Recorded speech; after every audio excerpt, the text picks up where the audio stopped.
कंचन राज, हाजीपुर वैशाली।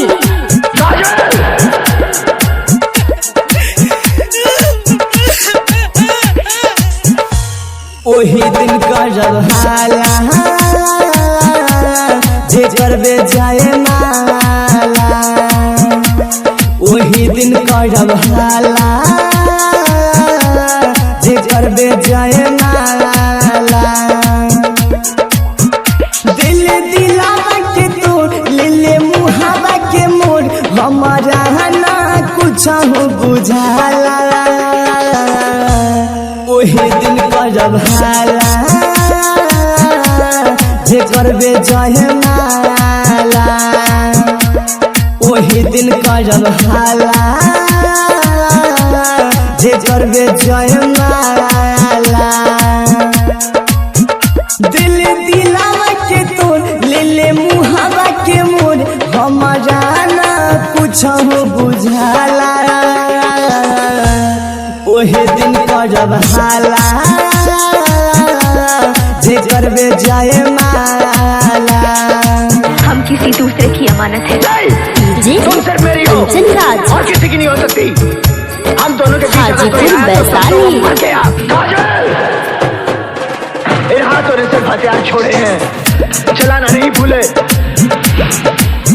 जियते जिंदगी अबलेगे, हमारा के काहे बिसरबलेगे। जियते जिंदगी अबलेगे, हमारा के काहे बिसरबलेगे। प्यार में साजा दे दिहले, हमारा के काहे तू रोबलेगे। चाहे रूठ जमाना भले चली जाई जाना, चाहे भाई तो हमारा दिहे भाला। उही दिन करब हाला जे करबे जाए माला, वही दिन करब हाला जे करबे जाए माला। अगर इस चौखट पर बारात आई, कंचन तो राज, की जगह उनकी अर्थियां उठेगी, हाजीपुर वैशाली। जिसके सर पर सहरा होगा, लाशें बिछा दूंगा, लाशें। काजल, काजल। काहे बीड़ी से खलबली के दिलावा के, काहे के तू तोरा दिहलेगे।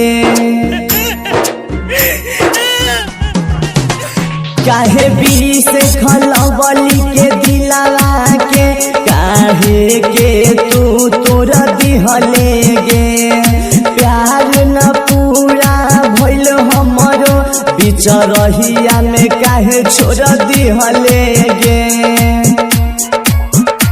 उधर राजा के गम सच कहतानी हम, अब कुछ न हमरो सोहाला। ओही दिन करब हाला जे करबे जाए माला, ओही दिन करब हाला